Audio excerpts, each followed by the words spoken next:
everyone, and welcome back to JAS Reviews. My name is James, and today I am doing a movie review, this time of Uncut Gems. Now, Uncut Gems was directed by the Safdie brothers, also known as Benny and Josh Safdie, and it stars Adam Sandler. So, Uncut Gems revolves around Howard Ratner, played by Sandler, who is a charismatic jeweler. And the story starts with him getting this very valuable gem that is from another part of the world. It's from Ethiopia. And the people who uncover it don't know how valuable it is. They underestimate its value, but Howard does know its value. He knows it could be worth millions. And so based on that knowledge, he takes some rather huge risks throughout this movie, trying to get that gem to make as much money as it possibly can. All the while, he's trying to fight against pretty much every force coming in at him from all sides. Now, let's talk about this movie. First of all, the directors, the Safdie brothers. I really enjoyed their movie, Good Time. I don't know if any of you all have seen that, but for you all that have, I hope you all enjoyed it as much as I did. I thought it was an excellent film, and if anything, my opinions on it have only grown over time. It was the first film that really showed me that Robert Pattinson was a great actor and that I vastly underestimated his acting abilities, and it showed me that I shouldn't judge an actor based on one movie. So, yeah, that movie was great. We're not really here to talk about that, but I just think that was a great introduction for me to the Safdie brothers, so I was very excited to see what the second film was going to be, including of theirs that I had seen. In fact, from the trailers, I was very excited about this movie, but I did not expect to enjoy it as much as I did. One of the first aspects of this movie that I really want to praise is just from a directorial standpoint, this movie's excellent. The Safdie brothers play the audience so effortlessly and so easily, you pretty much don't even notice it. And that is the marking of a good director, in my opinion. They just know what they're doing. They make you feel stressed in every single second of this movie. I don't remember the last time I was clenching my fists or feeling so white-knuckled and tense throughout practically a whole movie experience. When a director knows how to manipulate your emotions, but they do it in a way that feels genuine rather than half-hearted, that's the marking of someone who's doing their job well. And the Safdie brothers do that in spades. Also, man, visually this movie was superb to look at, which is unsurprising considering how beautiful Good Time was, too.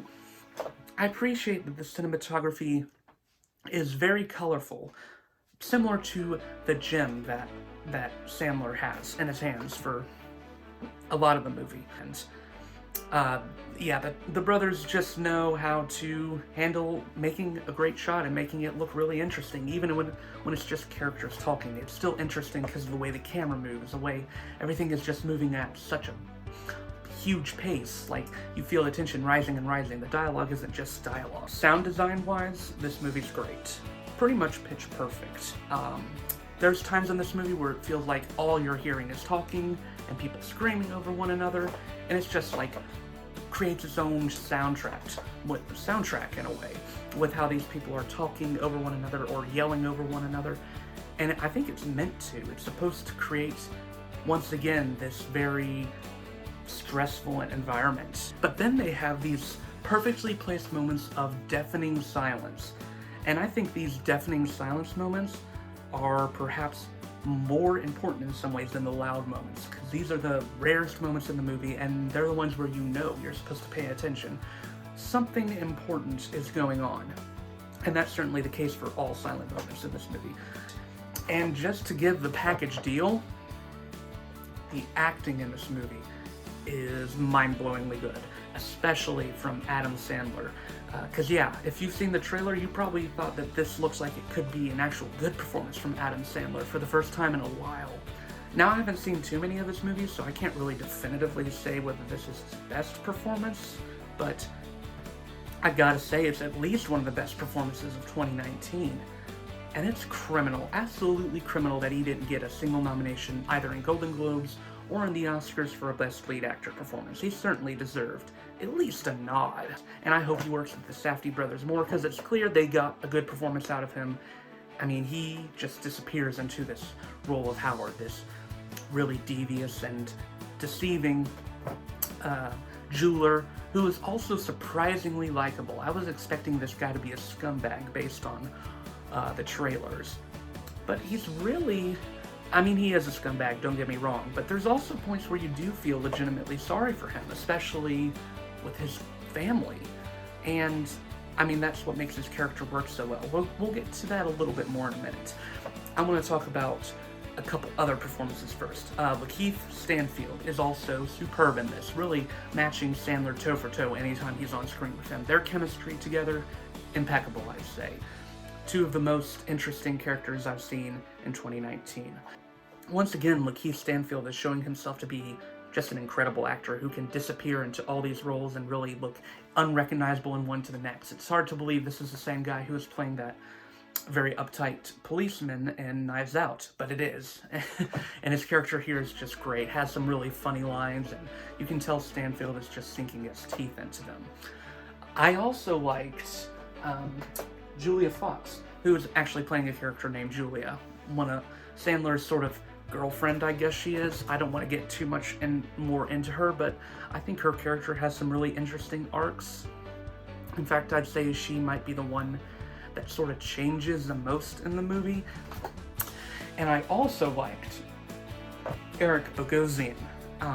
He plays sort of the main antagonist role, and I don't want to really get too much into him because it would be getting into spoilers, but there's some things that are revealed about him that make you look at his character in an entirely different way. And I think he's a really intriguing antagonist and sort of a perfect counterpart to Sandler's Howard.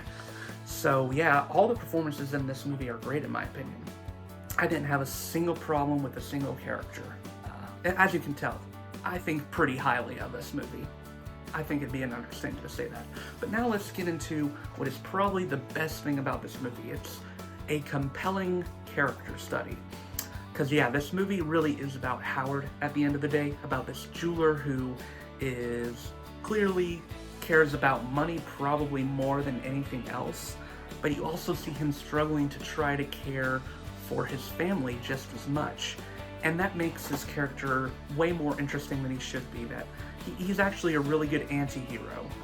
And I think that the Safdie brothers do a really good job of balancing his really scumbag moments with some moments of real sympathy for him. And it was pretty cool to see them really honing in on that duality and really just showing the various conflicts his character goes through. Also, this movie is pretty brutal about honing in on its main thematic arc of sometimes if you get too reckless, eventually it'll catch up to you, and that's sort of what Howard goes through. And I think it's a really compelling theme, and I think it's just presented well because of how interesting of a character Howard is. So yeah, there's just not a lot to complain about in this movie, as you can tell. I do have a couple critiques, but they're so small that they are almost inconsequential in a way, to be honest. For one, I do think that there's this one plot point that goes a little bit of nowhere. One of the people that Howard owes money to is this older man, and they're shown a couple of times. I think they're sort of meant as a comic relief, but ultimately this older, elderly character does not really get much closure, save for one little scene near the end, and it is a little bit underwhelming how they close it up. They sort of leave it at a non-answer. That was the only plot point I really felt wasn't quite closed up. I also do wish the Safdie brothers, would have resolved the family plot a little bit more clearly than they did. I sort of understand why they didn't, because they're sort of trying to convey to the audience that Howard doesn't care about his family, so of course there's not going to be much of a resolution to it. I mean, Howard might try to show that he cares about his family, but at the end of the day, money is more important to him. Winning is more important to him than really finding a connection with his family, which is sort of the tragedy of his character, that he doesn't really realize this at any point in the movie. So at the end of the day, neither of those criticisms, the one with the old man or the one with the family, don't really bother me that much, because everything else about this movie is nailed to almost a masterful extent. There's not a whole lot of problems with this movie at all. I mean, the ones that are there are just minimal, because I had a ball watching this movie, albeit a very stressful one where I was constantly feeling intense, and so was my brother who was watching it with me. And because of that, I mean, the movie just works in every way. It does what it's supposed to do.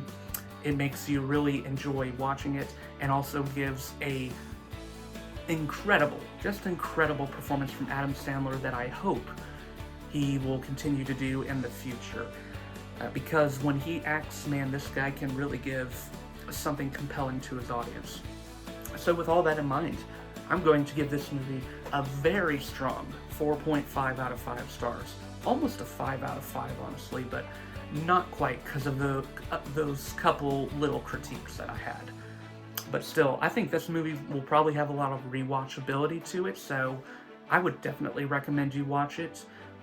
And yeah, just really sink into this movie's atmosphere, and I think you'll have a ball watching it. So yeah, that is my review of Uncut Gems.